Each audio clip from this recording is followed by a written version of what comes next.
Surely you can't be serious. I am serious. And don't call me Shirley. Good morning, Vietnam! You are great. I'm not bad. I'm just drawn that way. I have come here to chew bubblegum and kick ass. And I'm all out of bubblegum. Life moves pretty fast. You don't stop and look around once in a while, you could miss it. My calculations are correct. When this baby hits 88 miles per hour, you're gonna see some serious... You're listening to the 30-something Movie Podcast. Classic movies, 30 years in the making.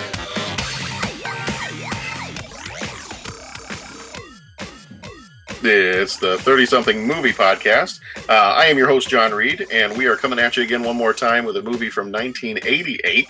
We're kind of nearing the end of our 1988 journey here. We're down to our last couple of months or so, finishing out the month of September here pretty soon, and then on into October with our horror movies or scary movies for the month of October, and then we'll swing on into November and December, and then that's it for 88. And so we are already starting to look ahead to 89. I'm going to be sharing out maybe a Google form or something like that pretty soon that we will share out with the people, and so that we can hear what you would be interested in seeing. We've all kind of already started going through the list. It's about 100 plus movies from 89. We may also do a review of some movies that we missed from the early 80s, because when we started this podcast, we started with 84, 85. So we've got a few movies that we may have missed. So we'll throw any suggestions you've got, we'll throw them in there, and we'll start to get some of that feedback from you soon so we can start kind of planning things out for next year. But anyway, so yes, we are a 30-something movie podcast. If this is the first time you're listening, you've already kind of heard me give you the spiel as to what our podcast is about. We were a bunch of guys that work at the same school. We're all teachers, and we were sitting around and just we talk movies anyway. We'd pass each other in the hallway and ask each other if we'd seen a certain movie, or we'd talking movie quotes to each other, and so getting together, we decided that we really all liked movies and liked talking about it. So why not do a podcast? Because everybody's got a podcast. So we started this podcast in 2015, and we were doing movies from 84, 85, and from there we kind of kept going with the 30-year trend. So we in 2016 we did movies from 86. Last year it was movies from 87. This year movies from 88, and then next year will be 89 to finish off the decade of the 80s, and then we will move on in to the 90s from there. So that's the gist behind our podcast. So if you are an 80s movie fan, then you have found a good place to be, because that's what we're going to be talking about. We do occasionally talk about new movies sometimes, especially if they relate to some of the nerdy, geeky things that we enjoy. So we will talk here in just a minute about a couple of new movie announcements that came out within the last maybe a couple of days or so. But otherwise, we do spoil the movies that we talk about. So tonight we are talking Stand and Deliver. Well, it's tonight for us, but it may be a different time for you. But we are talking Stand and Deliver. This is episode number 206 for us. Stand and Deliver, starring Edward James Olmos. And so if you have not seen this movie, if you don't want to be spoiled, and watch the movie first, and then come on back and listen to this when you are completely done watching it, so that we do not spoil anything for you. If you don't care about being spoiled, stick around. We'll talk about the movie. Hopefully we'll all have a good time. So, so the other thing too, if you have been listening to us for a while, if you're enjoying the show, please go on to iTunes and leave us a review. That's usually kind of the one place that helps us get the most recognition is reviews on iTunes. But if you use a different podcast listening app, or a podcatcher, sometimes they call them, please feel free to leave us a review there too. Anytime a review is left for us, we see that, and hopefully that's something that then gets the word out to other people. So if there's other people that enjoy 80s movies or movies from 88 right now, then they'll be able to find our podcast and listen as well. One of the things, like I said earlier, a lot of people have podcasts, so what's different about our podcast? Hopefully one of the things that we do a little bit differently is we try to be positive. Even if there's something we didn't like about a movie, we try to be positive about it. We try to not just completely dump on something, just because it wasn't our style. So I think compared with some other podcasts I've listened to, and that doesn't make them bad podcasts at all, but if you just want a slightly different flavor, with some guys who are going to be a little bit more maybe upbeat about things, or maybe a little bit more positive about things, and not just completely trash something, then this is a good place to be, because we try to be as positive as we can, because life is too short and we love movies. So, so I think that's pretty much it for my opening spiel. So, do I have a Pat Canigallo in the house? Pat Canigallo is back in the house. Oh, Pat Canigallo back in the house. How are the kids doing? The kids are all good, man. The kids are all good. We are good. Okay. We're all fine here. We're all fine here now. How are you? Very, very quickly before we get going, there's been kind of a running gag for a very long time on our podcast that we made a comment. It's probably been a couple of years ago now that we made the comment that I think it was Val Kilmer. Mm-hmm. Let's see the first one. We said that Val Kilmer, we made a comment. We said, Val's probably listening to us right now, and he might be he may be listening to us while he mows his lawn.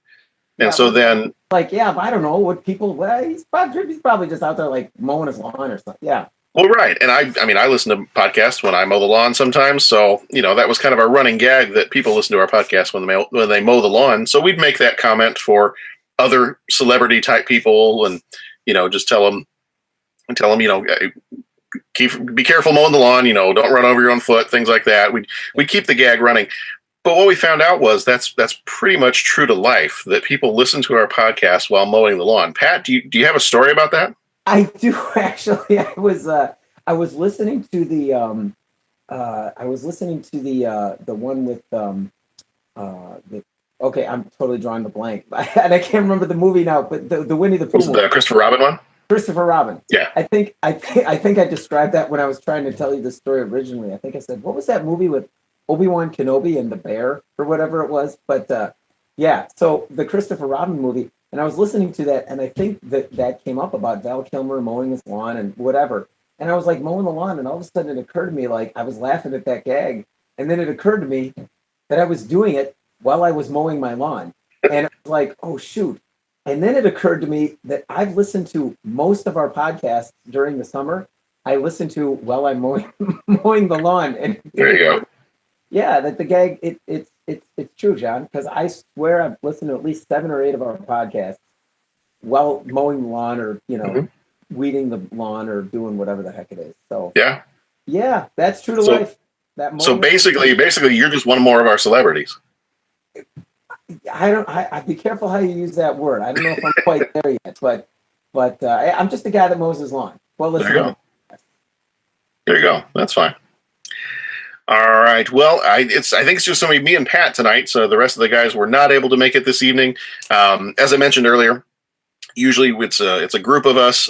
We work mostly in the same school together. We're a bunch of teachers, and so sometimes we have anywhere as many as, when we're all together, what are we, like 5? I think 5 people. I think we're 5 strong. Yeah. I think we're 5 strong. Some stronger than others, but so it's going to be Pat and I tonight, and we are going to be talking Stand and Deliver. But before we do that, we got a little bit of new movie news to get through, and we're going to do that real fast, kind of a lightning round, maybe. Mm-hmm. We'll do a bit of a lightning round. These are just, we're not going to go into huge detail about these, but these are just some things that have come up in the last couple of days or so. So real quick, Pat, I just shared a picture with you. Picture has been shared, John. Picture has been shared. Are you seeing the picture on your screen right now that I'm sharing this with you? I am seeing the picture of this. Yeah. Okay. So this picture was released. Let's see. I think it was released just within the last day or so. And this is the first picture that's been released related to the new Joker movie. So they are doing a movie about the origin of the Joker.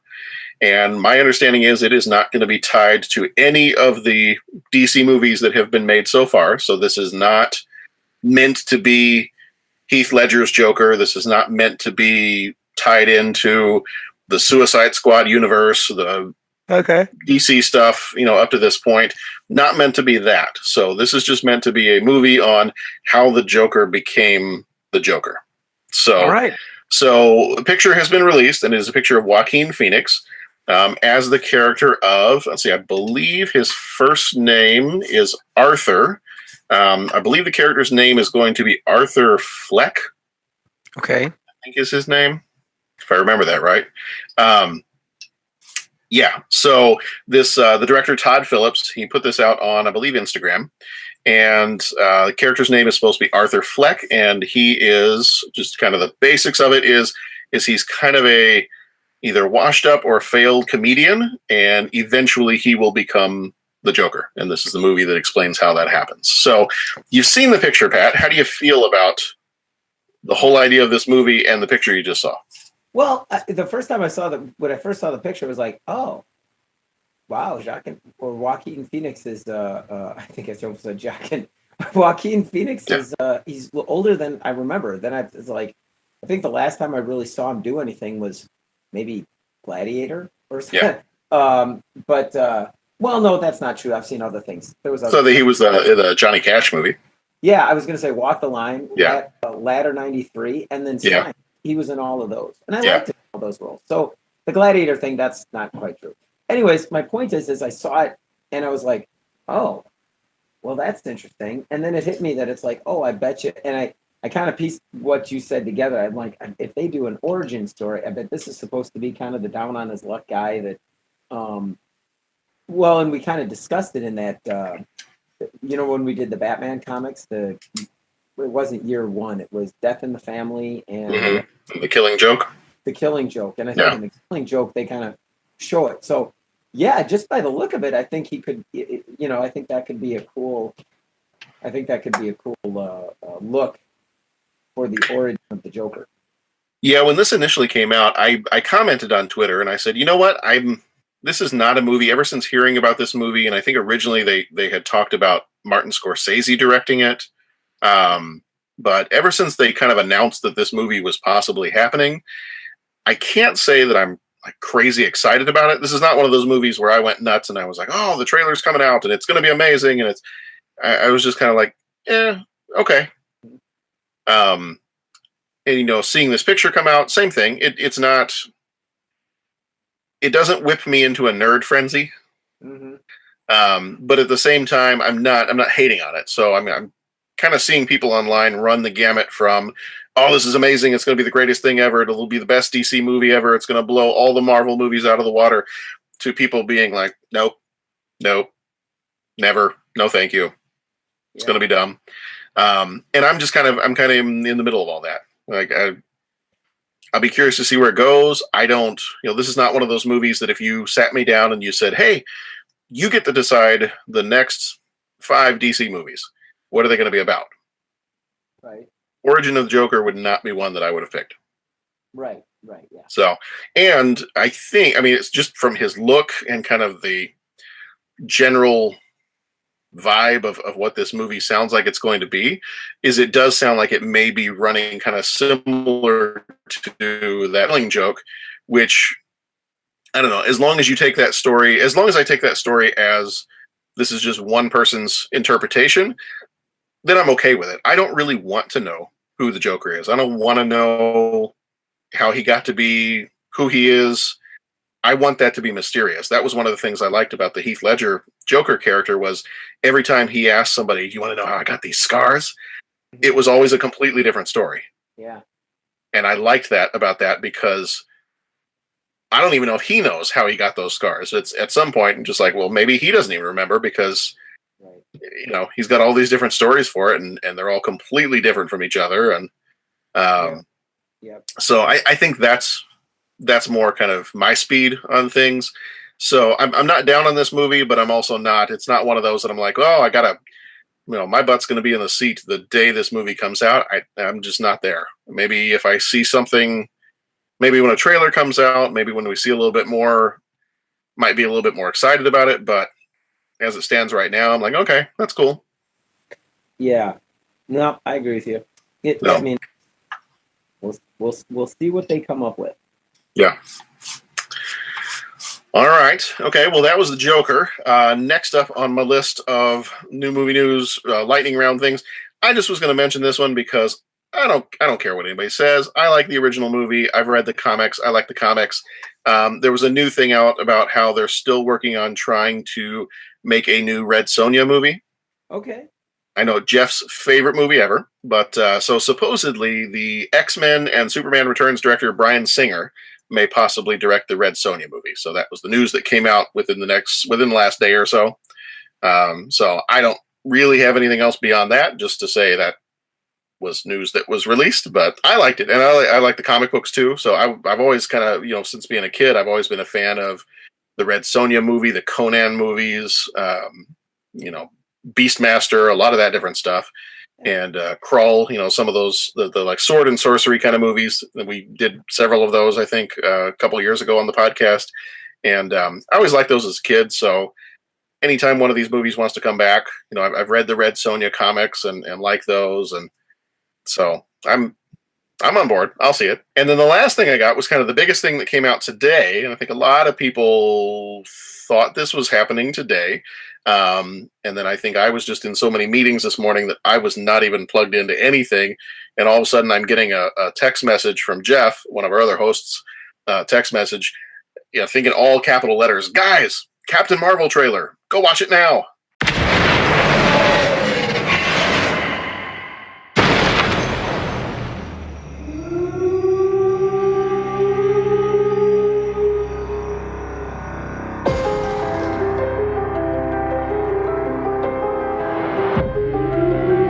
War is a universal language. I know a renegade soldier when I see one. Never occurred to me that one might come from above.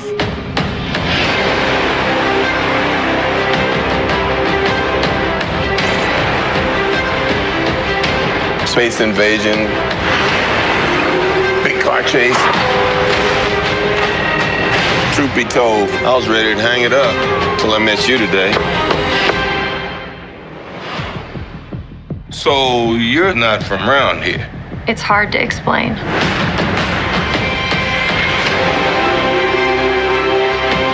I keep having these memories. I see flashes. I think I had a life here. But I can't tell if it's real.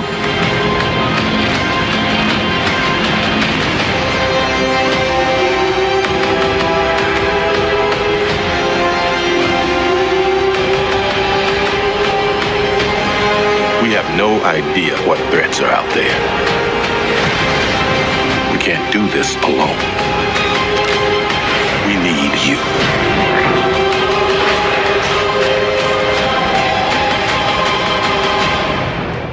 I'm not what you think I am.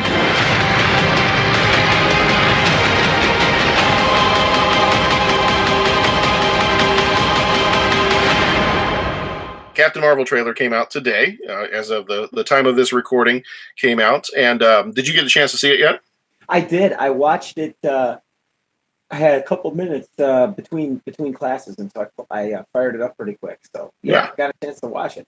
What'd you think?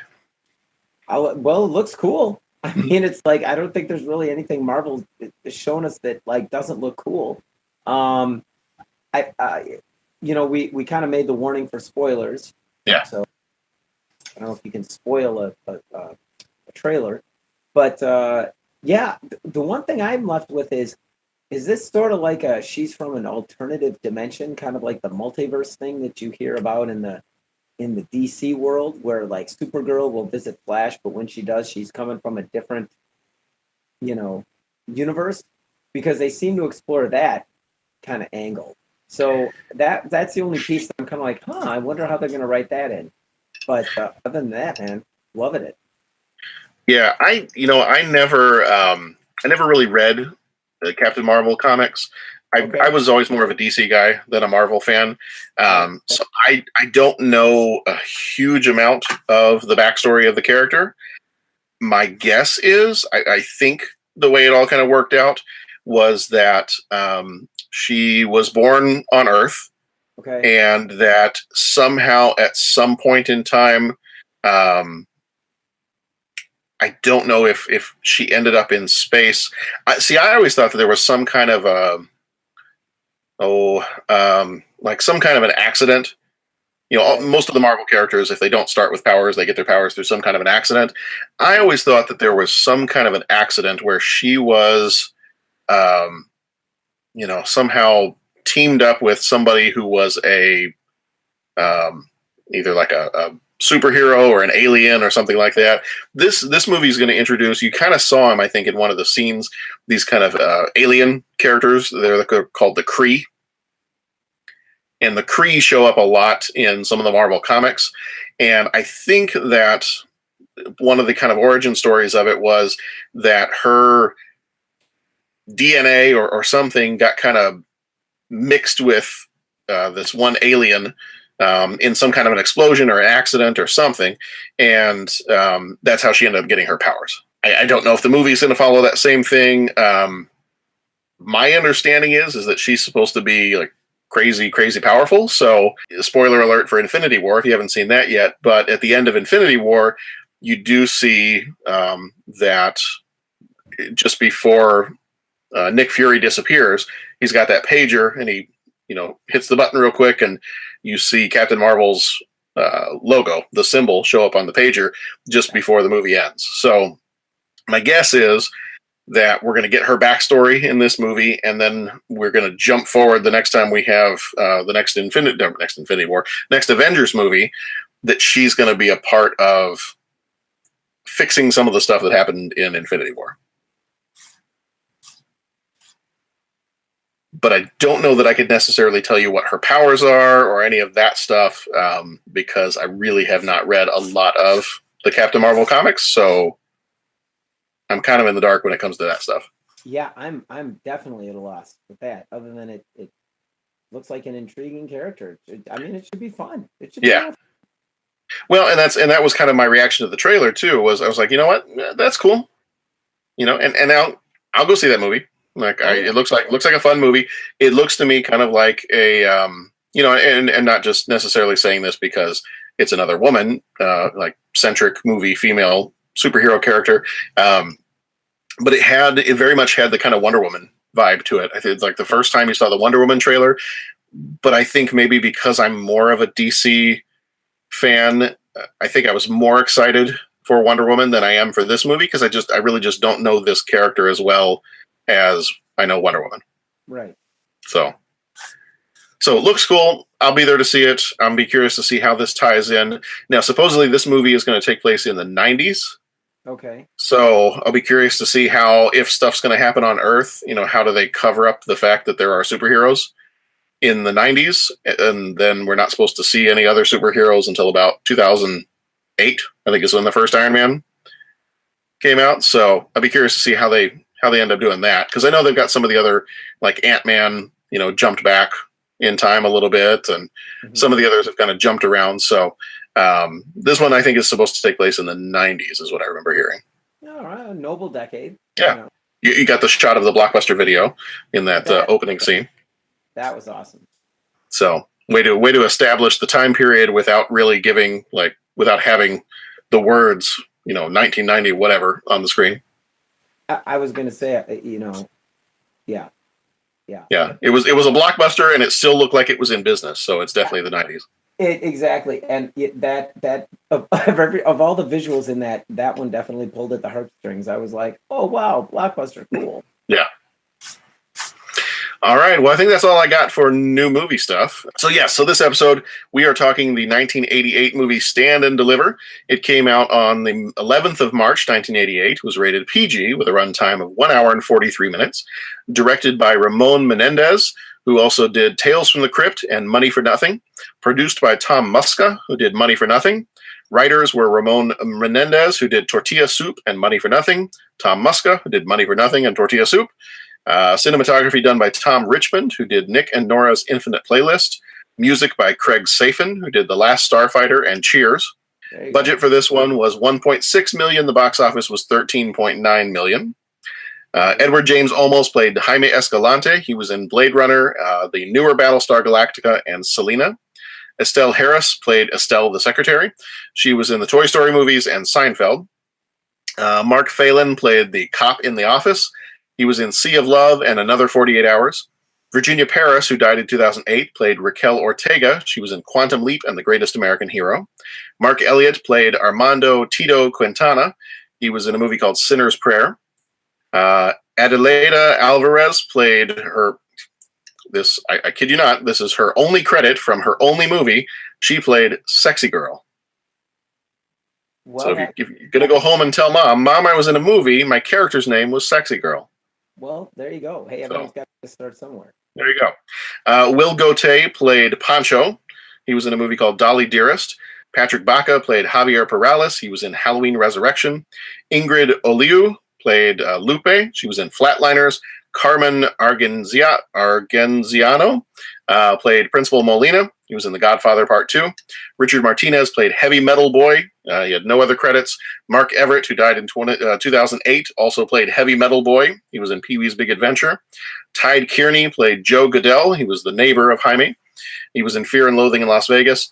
Rosanna De Soto played Fabiola Escalante, Jaime's wife. She was in Star Trek VI, The Undiscovered Country.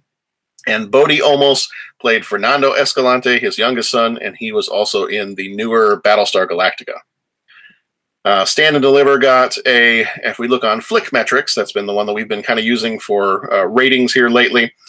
They show Rotten Tomatoes, critics give it a 73%, audience gives it a 79%, IMDb gives it a 73%, and Letterboxd gives it a 67%. If you average all those together, this movie gets a 73%. So it was nominated for Best Asker. Best Asker.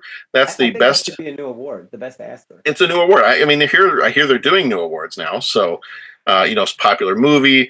So the Best Asker is like you're mixing actor and Oscar together, so you don't have to say as many words. It's like Newspeak in 1984. Yes. If you'd read that book. Yes, I remember that book. Yeah. In fact, little tangent from the movie here. Every once in a while in the world, they come up with abbreviations for things that I think are kind of stupid. Okay. And as an English language arts teacher, I enjoy language, and I enjoy the diversity of language and the breadth of language, and the fact that English is a silly language and we have a crazy amount of words that kind of all mean the same thing. Yes. But then you have people that kind of come up with these really, really dumb abbreviations. Okay. I'm not really a fan of the abbreviation rom-com for like romantic comedy. Yes. Not a fan. Don't really like it. I know I've used it before, but not a fan of it. But I found a new one that I really don't like. Uh-oh. It is the week of homecoming in the town that I live in. Okay. And I have discovered through seeing posts of former students on Facebook and being here. We were walking through the downtown area the other day in the town that we live in. And, of course, they've got all the businesses have all their windows painted for homecoming and all that. Apparently, the new abbreviation for homecoming is HOCO. It's HOCO. Oh. So you could ask someone to HOCO. Yeah, as somebody who works in a high school. Oh, I have to agree. There's a bow with a HOCO. Oh, my gosh. Yeah. It's a painful situation. So, yeah, I hadn't heard that one before. That was kind of a new one. And this week I saw it like 5 different times. Yeah, it's been a couple of years now. It's the whole shortening of the world. Yeah. I'm not a fan. No. I have voiced my displeasure with it to several folks as well. Okay, good. I just want to make sure I wasn't being like the crotchety old man. Well, you are, but so am I, so it's okay. Okay, cool. Wow. It's right up there with obvi, which I can't get behind either. So what is obvi? Oh, Patrick. Wait a minute, guys. Hold on. Is this like the time that I asked? Wait a minute. What's Facebook? Yes, actually, that is right in line. Yes, sir. The same day we taught Facebook, we taught obvi. So you're good. Oh. I'm not sure that I know the obvi one. Is it obvious? Yeah. Yeah, and again, I work in a high school, so that's the disclaimer here. Yeah. I get to hear all of the slang as it's written, really. And it not even an English teacher, and it offends my sensibilities. Yeah. Okay. Sorry, I'm late, gentlemen. My other meeting ran long. So your other podcast ran long? Are you cheating on us with another podcast? No, it wasn't a podcast. It was just a conference call, and yeah. Oh, okay, that's all right. But it was also a hangout, so it felt very similar. Oh, okay, all right. Well, just to tidy up the whole obvi HOCO thing, I think I'm going to go back and find the the hipsters dictionary from the 30s that a bunch of the jazz guys put together. There you go. And I'm just bringing that back. Amen. Do it. I think it's time. I'm going to fully commit to the 19th or the 20th century, to the 1900s. And yeah. After hearing about Poco and Avi and all that kind of stuff, I'm planting my flag in the ground, and I'm going back to the 20th century. Mm-hmm. Yep. All right. Well, that's all. That was my little English language tangent on what had been bothering me the last couple days since I saw that. Yes. All right. Well, okay. Back to Stand and Deliver. If I can now say the word correctly, it was nominated for a Best Actor Oscar. Edward James Olmos, which I believe was his only ever Oscar nomination. And then it was also nominated for a Golden Globe for Best Actor, Edward James Olmos, and Best Supporting Actor, Lou Diamond Phillips. And just quick little summary here from the Flickmetrics website. The story of Jaime Escalante, a high school teacher who successfully inspired his dropout-prone students to learn calculus. So here is the trailer, and we will be back in just a moment.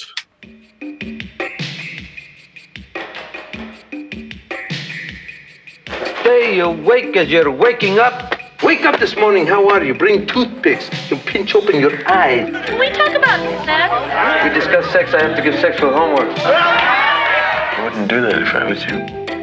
I'd lose a finger. I won't be able to count to 10.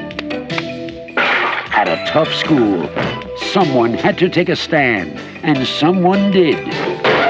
Now the critics stand up and cheer for Stand and Deliver. Terrific, tremendous, gripping and compelling, more exciting than La Bamba. Almost gives a wonderful performance, declares Jack Kroll, Newsweek.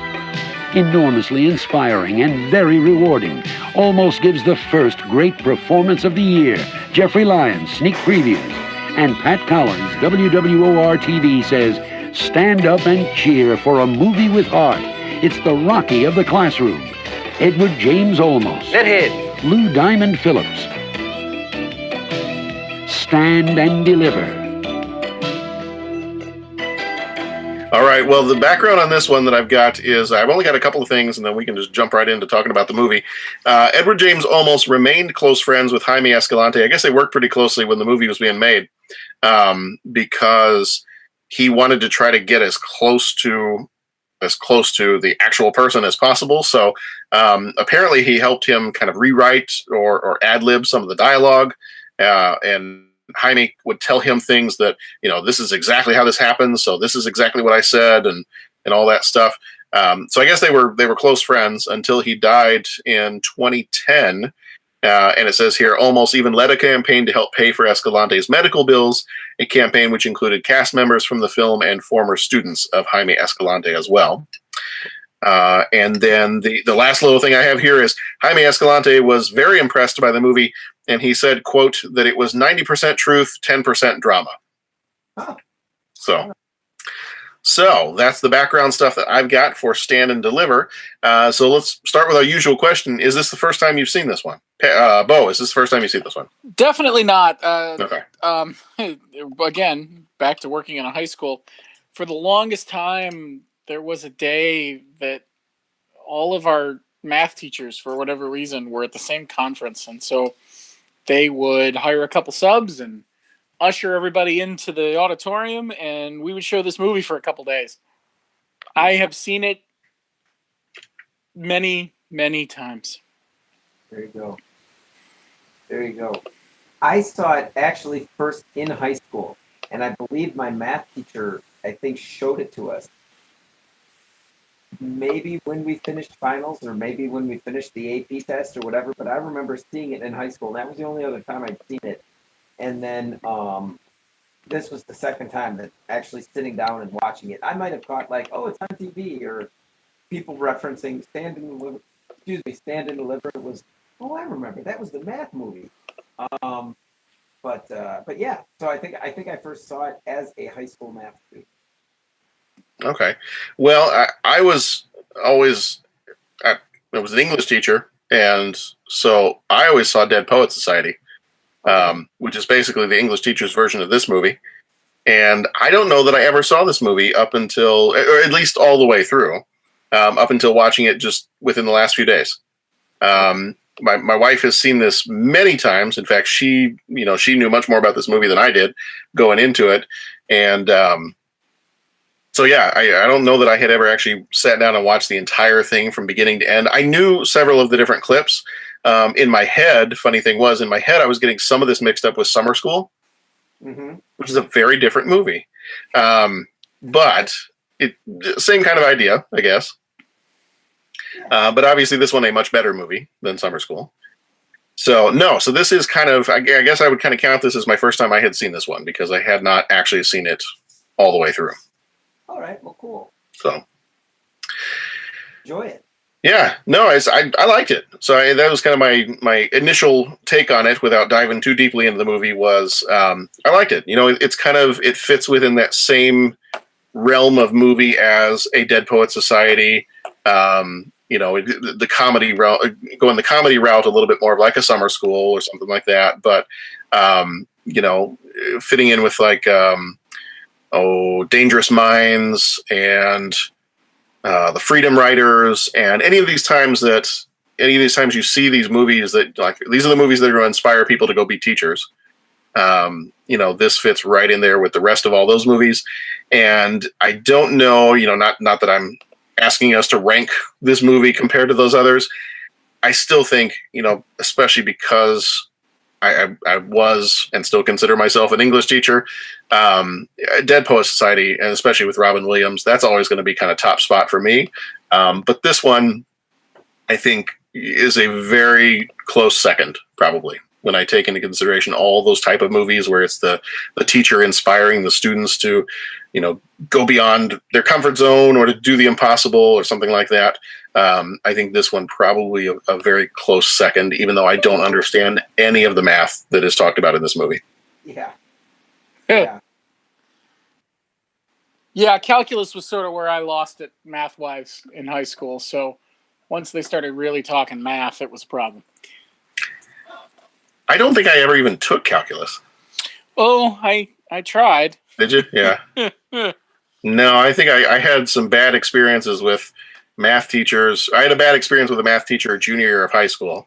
And then after that, I just really didn't care so much anymore. So I think I took the easy path at the end of high school, and then took the bare minimum of math I could take in college. Good move. Yeah, math major I was not. Let's just make that clear. Yeah, math was never my deal, and I got some stories for math, and I think I just never had the teacher that gelled with me the right way, because for like the junior high into high school thing, I just struggled mightily.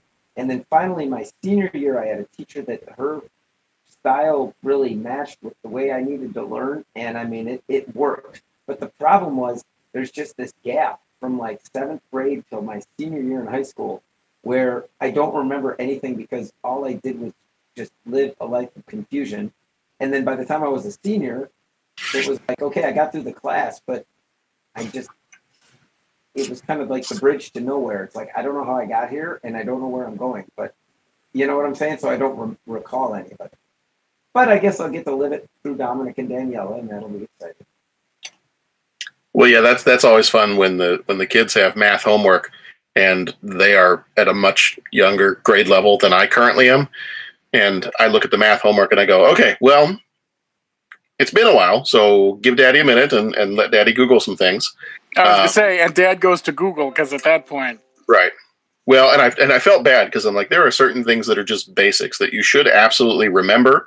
And there was, in particular tonight, it was, what did he say? Oh, he was like, yeah, for this one, I have to calculate the area of a triangle. And I am sitting there blanking out. I'm like, that is super easy. And I can't remember what it was. Yeah. I was like, was that the one that's the a squared plus b squared equals it? No, that's not that one. That's, which one is it? So again, to reiterate, math teacher I am not. But that's why Google exists, so that it can help my brain remember the things. Math teacher you are not. Thank you, Master Yoda. But yeah, so no, I really enjoyed this movie. I like all the interactions with the students. And I liked how I was a little bit worried at the beginning of the movie when you had the, kind of the gangbangers come in and they were starting to cause some trouble. And I was a little bit worried if this was going to turn into a, maybe a very, I don't know what word I'm looking for. Heavy-handed is not what I'm looking for, but I was worried it was going to be a little bit too much of, the gang stuff is going to interfere in his class. I just wanted to see the teacher try to help the kids overcome, their personal struggles and all that stuff. And I didn't really want any of that gang stuff to get brought into it all that much. Mm-hmm. And thankfully it didn't. You only had a couple times where you had people, trashing the school at one point and they chased them off the school grounds.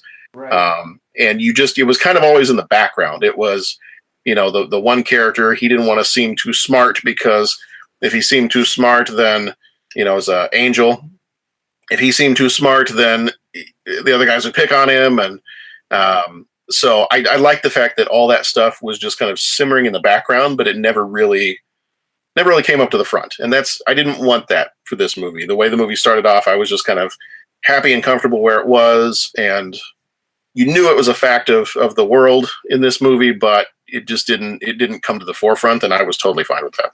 Yeah, it really focused on his relationship with those kids, and I thought that in watching it the second time, now as an adult, not as a high school person, but I really thought the focus on his relationship and with the kids, I thought was really neat. And it's like just nothing fazed him. He really could communicate and work with those students.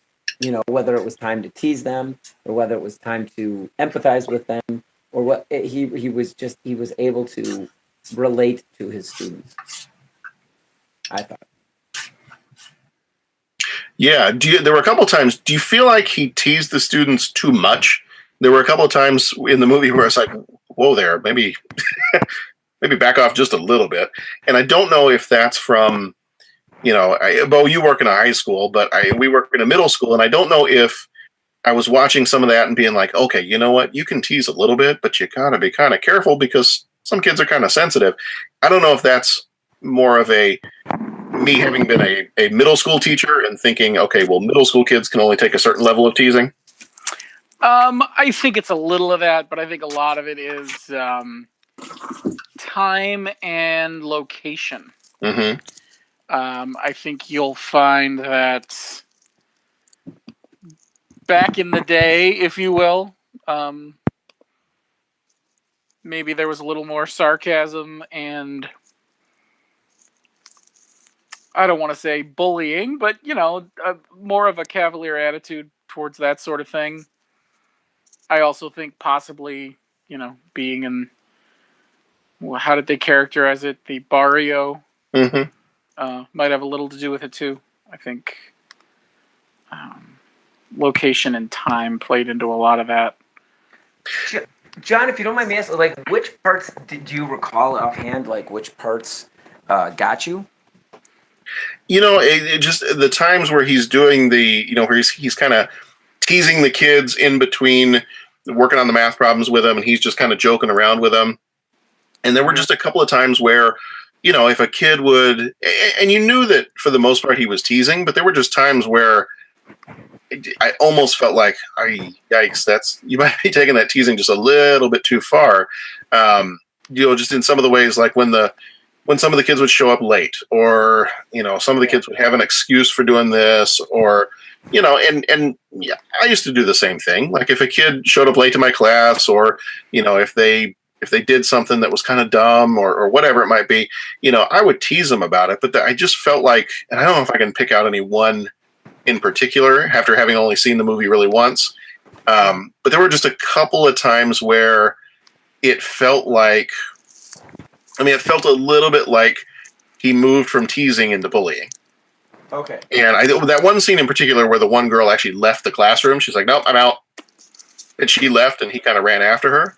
That was one of the times where I was like, see, you finally pushed one of them too far, and they're going to leave your room, and you're going to have to chase after them. And so I think there were just a few times, maybe, I don't know, if it maybe as a teacher and maybe as a teacher of younger kids, maybe I saw a few of those instances where I was like, oh yeah, I used to do that. I mean, I used to banter back and forth with the kids, and sometimes I'd have nicknames for the kids, and we'd tease. But I think especially at the junior high, middle school level that Pat, you and I teach at, you can only take some of that teasing so far, because they're still at that age where they don't always get all the sarcasm, and they don't always get all the teasing, and they're not quite there yet. So I think that's probably one of the only things that bothered me in the movie was just some of his interactions. While I liked his interactions, there were just a few times I was like, whoa, that might be taking that a little bit too far there, buddy. Yeah, and I will be honest, I have noticed that sometimes, when we do outreach things with the high school, I will notice things that, and I don't want to compare it, but I just will notice things that, you can be not edgier. Edgier is the wrong word, but since I don't have the right word, I've just noticed that sometimes like things will go a little bit, and I'll be kind of like, whoa, are we pushing this too much? Or, you know what I'm saying? So, I can see that, but then again, in the same token, I think I've seen elementary people will be talking to junior high kids or seeing that, and it'll always be, oh my gosh, you said that to the kids? Oh my gosh, how can you play with? So I think too that, I get what you're saying, but like there's times that, where we're combined with the high school for band events, and sometimes the high school directors will put things in a certain way, and it's just like, dang, so that's how you can talk to the kids. But it's not from a gotcha standpoint. Right. It's more just like that's how you relate to kids that age. So basically what you're saying is at the junior high level, we can't give math word problems that deal with girlfriends and gigolos. Yeah, exactly. Okay. Yeah, I'm thinking cholo, not a word you should probably use a lot of. No, probably not. Just saying. Right. Okay. You know what? I didn't even. Okay, I'm gonna be like, what is cholo? Yeah, it's not so much a bad word as it's derogatory. Like, I'm trying to come up with the right way to explain it. Mm-hmm. Usually, it's a lower class Mexican American lineage person. According to the dictionary, it can mean a Latin American with Indian blood. It can mean a lower class Mexican, especially in an urban area. There we go. Or it can mean a teenage boy, especially in a Mexican American community, who is a member of a street gang. Okay, so it's there you go. And I could see the whole, of when you mentioned of Indian blood, because a little bit I've studied about that. I know that it's always the the folks with the Indian blood descent. I don't know if that's the appropriate term or whatnot. That could be looked down upon by others that don't. You know what I'm saying? Yeah. But so that would be an interesting thing to see with the real Jaime Escalante, and just see is that just kind of how you spoke, because if you didn't, then the kids aren't gonna take you seriously. You're not gonna seem like one of them. You're gonna seem like just another adult talking at you. Yeah. You know what I'm saying? Oh yeah. So it's just a matter of speaking their language, so to speak. And I don't mean just Spanish, but I mean just this is how they talk, and you either got to get with that or. Yeah. Do you have a favorite scene in the movie? It's probably cheating, but that's the favorite scene where they cheated? No. Oh, okay. But it's the scene. You gotta love the scene in the movie where they're reading off the test scores. Yeah. Other than that, the one where Lou Diamond Phillips brings his abuelita over to Jaime's house. Mm-hmm. He's like, the look he gives him, and then he says, "Something smells good." Yes. Come on. You bring her to my house at Christmas time? Yeah, something smells good. Mm-hmm. Mm-hmm. Yeah, that's cool. I I like the whole the AP test guys, you know. Oh yeah, the Andy Garcia character and. Well, yeah, and first of all, I just want to take a small tangent and say Andy Garcia, and I mean in my limited range of movies that I've seen, Andy Garcia can play the scene where people are like not laughing at him, but laughing around him, and he wants to like he finds it funny but can't laugh, and I've seen it in multiple movies, and it's just like the scene where the one guy they make the joke about I've got him his body's decomposing in my locker or whatever, and then everyone's laughing and going crazy, and the other guys are throwing their hands up, and the principal's ticked and all that, and Andy Garcia just kind of looks away and has this wry look on his face, like, yeah, okay, kid, that's pretty funny. I can't laugh, but that's pretty funny. You know what I'm saying? Yeah. I think him, of like every actor I've seen, can pull that off, and I've seen it in like a multitude of movies. The most recent one, what was it? Was it one of the Ocean's movies? But it hit me that it's like, man, every time, and it's that specific scene. It's like, in football when they call a play and they've got like some special trick play. So you bring this guy in because he can do that one thing really well. And I mean, that's not all Andy Garcia can do that's really well, but that scene, it's just like, man, I wish I got to come up with a list, but it's like whenever I see him in that circumstance where everybody except for him is laughing about something, and his character kind of wants to find it funny but can't laugh, or is really annoyed but just, God, I gotta laugh about that. He can just emote that so well. Did we lose you? I think he has fallen into the podcast monster trap. Oh, he got a 2 on the AP test. Oh, at that point, why take it? Well, that's true. Did you take any in high school? Actually, yeah, I did get a 2. Oh, well, there you go. Yeah, I took the was it the U.S. history? I took the U.S. history AP test, and I took the test even though I wasn't in any AP classes. Oh, interesting. And so I think part of the struggle was I hadn't gotten into I didn't choose to be in any of the AP classes, but I still wanted to take the test because I still wanted to try to get the college credit for it. Right. And I studied for it and all that, but there was a big portion of the test was just on so much that we had not covered in the regular. Yeah. I was in U.S. history honors, but we did not cover the material that was on a big portion of the test. A lot of it that was on the test, it seemed like it was the like the 1960s and beyond. Yeah. There was a lot of Nixon. There was a lot of Vietnam, and just I don't really think that we had gotten to much of that in the regular U.S. history honors class. And so I did not do well. I took the test, but I got a 2 out of 5 on it. So I did not get my credit. But did you take any? No. I unfortunately, or fortunately, I was a solid B student and I was pretty happy about it. Yeah. So I didn't really. Yeah. Okay. But so it's interesting. You say that it was more current U.S. history that you didn't get to. Yeah. So I feel like that's an interesting, it's more of a sidebar conversation than a conversation about the movie, but that's really interesting to me when you start to talk about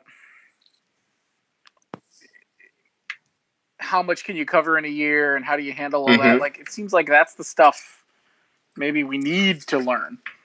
Well, right. And that's, interestingly enough, that was something that one of the teachers at our middle school was working with her last year, at the end of last year.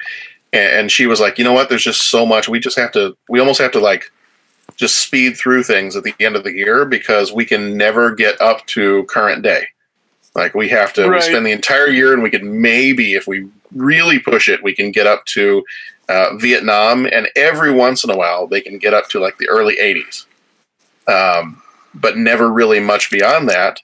And the downside to that is we're starting to get to the point where, when I was teaching, we still had kids who they knew what 9/11 was, And now that we've got kids that are born after that, right? You know, they don't. For them, that's ancient history. That was before they were born, so they don't know what that is.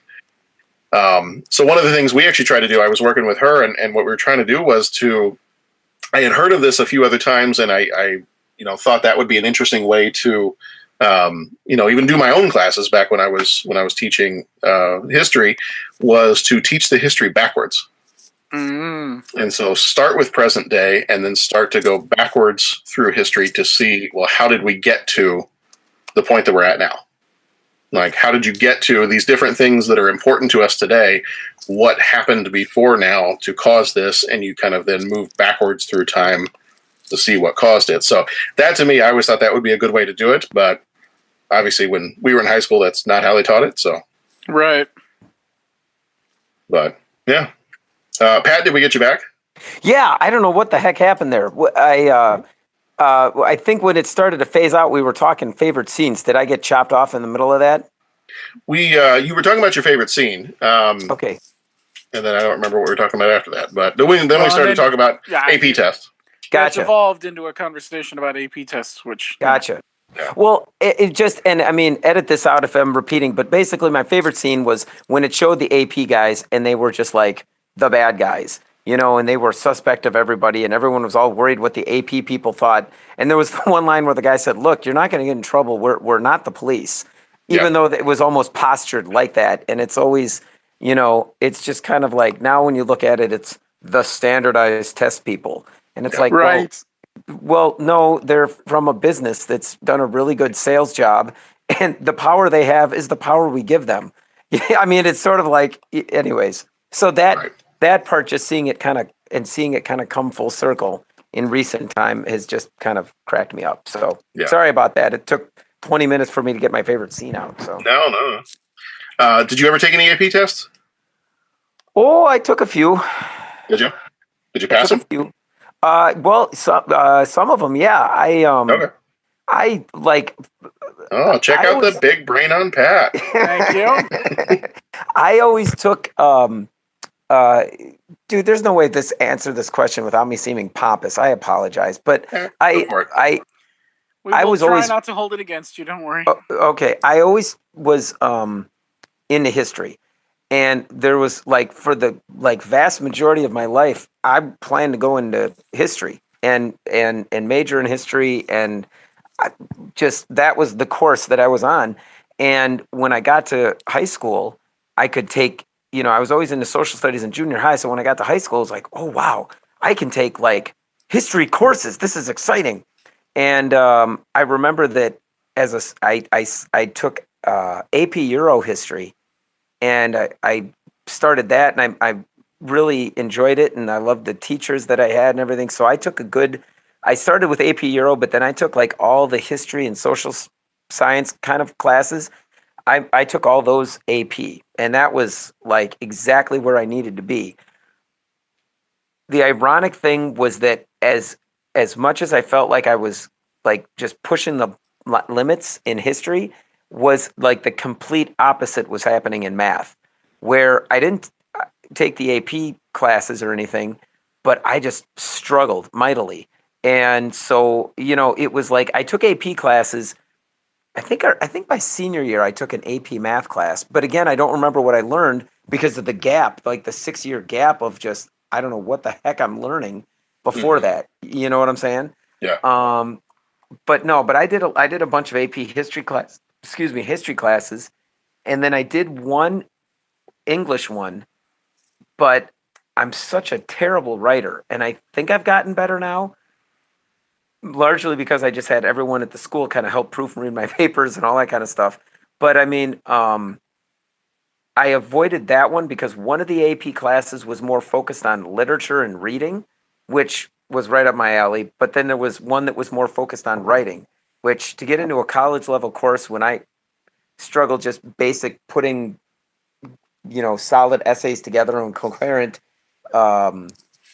paragraphs, that would have been too much. So I picked and choose the APs I did, but I did a lot of the ones that were history and social science and all that kind of stuff. So yeah, that's what I should have done one of the writing ones because I could write like nobody's business, but I'm sure. you might have been cut off when we were saying it before, but the only one I did take I did not pass was the U.S. History AP test. Oh, okay. And my knowledge of history, having spent several years in England during like my middle school years, right. I know a little bit more European history than I do some of the American stuff. And when I say European history, I mean like Battle of Hastings type stuff, like medieval European. Right. And I didn't take the AP history class. I took the U.S. history honors class. Okay. So I was close, but there was a whole bunch of stuff on the test we never got to. So that's what I was saying. What Bo and I were talking about when you got cut off there for a second was, I think that's probably one of the biggest reasons I didn't pass the test was just because we hadn't gotten to that material yet in the class I was taking. So yeah. Not that I'm not knowledgeable in history, and not that I don't like history, because I do, but just at that point in my life, I was not strong enough in history to be able to pass that test. Well, yeah, and that's the thing. I mean, it sounds like you know, if you're being held accountable for something that you weren't taught, I mean, it's like, well, that doesn't make much. You know what I'm saying? Right. But I bet I could have written circles around the AP writing one, so I should have probably done that one instead. Oh yeah, well, I'm sure you could have. And you mentioned like the Battle of Hastings in British history. So essentially, you're saying that you could identify like the root causes of the War of the Roses and which the families had the grievance with who. But yeah, exactly. Yeah, it's always interesting, you know, when you look at those classes, and then you know that really begins the debate of teaching to the test, and you know, do you teach to the test, or is the test supposed to be representative of what you're learning throughout? And I don't know. And again, if you guys discuss this when my phone frizzed out here, please stop me. But Bo, you're in the high school, but the things I've heard is that it's almost getting to the point where maybe some of this AP stuff has kind of gotten a little out of whack. Am I right or wrong with that? Or it's an interesting conversation because at the same time, you look at the flip side of it is if you can take 2 or 3 AP classes and 2 or 3 AP tests, you're halfway through freshman year before you even get to college, which saves a little money somewhere. Yeah. It can be the difference between 4 years and 5 years for some people. So there is definitely a line. I don't know where that line is. Yeah. You see, and I don't know, and I'm the guy with all the opinion. Easy for me to say, but I don't know. Sometimes it's like, at that point, is it like an enrichment class for the kids that are really ready for this, or is it just a cost-effective way of approaching college? And I mean, if it's like, if college has gotten so out of whack, and I mean, I remember that was a selling point when I was in high school too. But if it's like college has gotten so out of whack expensive, is this just a Band-Aid fix, or are we getting to the root cause of trying to make college affordable for you get what I'm saying? Oh yeah. Yeah. Can freshmen take AP classes? They can now. Man. They have it's actually a 2-year technically it's a 2-year course. You take AP research as a freshman, and then there's basically you learn how to do research, and then there's a capstone class your sophomore year where you actually spend the whole year doing the research. The concept is super cool. It's very project based. It's very, kind of based in the sort of deep research you might do in the real world or even in college. And it's supposed to be a good prep for that huge, history paper that you have to do junior year. And there's also a new AP geography course that I think freshmen can take. So, yeah. All right. Well, before we wrap everything up, I'm going to ask you guys one last question, not even related to the movie. All right. So this movie is all about a teacher that inspired their students to kind of push themselves to the next level. So I know that we all work in schools. We are teachers. Can you think of one teacher in particular that was the one that kind of either inspired you to do what it is that you're doing today, or you think back and like, if I had to pick one teacher that was the most life-changing or inspirational teacher I had, it was that teacher. And this is in high school, or this could be any grade level you were in. Okay. Counting college or no? We can count college. We're gonna do Animal House next week, but we'll count college. So I'm gonna say, yeah, I was about to say, but then I needed to narrow down a couple in my head. I'm gonna say that I am going to go with. Shoot. See, I thought I had it, and then I think I'm going to go with my math teacher when I lived in England. Okay. He was kind of like a giant kid. Like he was, I'm sure he was probably in his 30s, but he wore musical socks and he had crazy ties and he had comic book posters up in his classroom. And he was our math teacher, and he was the first math teacher I ever remember having where we did more kind of like project-based stuff, where it wasn't just sitting there working on problems and memorizing things. That was the grade level. We did like a stock market project and did all kinds of other stuff. And I think that probably was one of the first times that, at least once you hit like that middle school age, I think that was one of the first teachers that I remember just having a conversation with us as if we were just fellow human beings. It wasn't like an adult to a child kind of a thing. It was, let's just talk about this stuff. Okay. I think that was one of the first times I remember feeling like a teacher was really just there to work through some of this with us. And he also happened to be helping to run the school play. And it was a small enough school that I was in that everybody was in the school play. So I think we spent a lot of time around this teacher, and he was fun. He was also a little crazy, and I'm not sure he taught there for long. I think he got to the point where he ended up having a nervous breakdown and had to leave. But okay. So I would say Mr. K, who was my math teacher in England. Right on. Got it. What about you, Bo?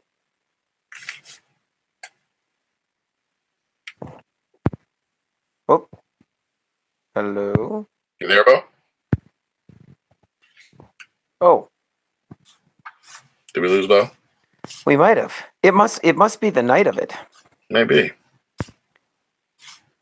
Well, I can jump in until the return of Bo's imminent return. Yeah, you go ahead.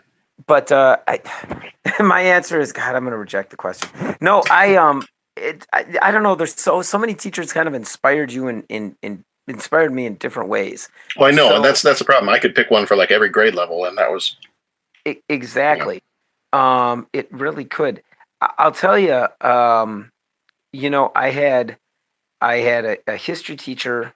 Geez, it's just so hard because every teacher kind of, you just, and I find as a teacher now, you really like pick up pieces of the teachers, and so it's like, well, I was inspired by this, or I was inspired by that, or, how he taught this and how she did this. It really made a difference. And, so I guess the best thing would be like my trumpet professor in college was really just a wonderful mentor. And, he's our jazz professor, but then also my trumpet professor. And it was really just, it just very good for trumpet, but also just helped me get my head on straight. Nice. You know what I'm saying? And just being able to get through. And then the school that he created, the setup that he created there with the older guys taking care of the younger guys, that really made a big difference in my life as well. So yeah, I would say my trumpet professor in college. Okay, cool. So that would be it, man. Well, it looks like we might have lost Bo altogether, so we'll see. We'll see if he comes back. Mm-hmm. All right. Well, you know what? We'll go ahead and wrap this one up, and then if he comes back, we can ask him that question, and I can just splice it in there. Well, I think that's going to do it for our stand and deliver discussion. So, if you want to tell us about, your favorite memory from high school, if you want to tell us about your favorite memory of this movie, whatever you want to tell us, we would be happy to hear it. You can reach us at 30podcast.com. We've got a voicemail line. You can call in if you want to. You can email. You can tweet. You can do whatever you want. You can send us a picture on Instagram if you really want to. We are in all those places, so come check us out there. Our next episode, next week, we are going to be jumping a little bit further back in time, and we are going to be taking a look at, it's going to be the 40th anniversary this year for Animal House. So we're going to jump back to 1978 and take a look at Animal House, and I'm going to try to find a way for this to be an episode where it's not just us quoting Animal House the entire time. Yeah, good luck at that. Because I kind of feel like, and that's why I'm almost glad that we missed all of the Monty Python movies when we started this podcast. Oh yeah, that would have been. I don't know how you do a Monty Python movie podcast without just quoting the whole time. No, it did yet. No.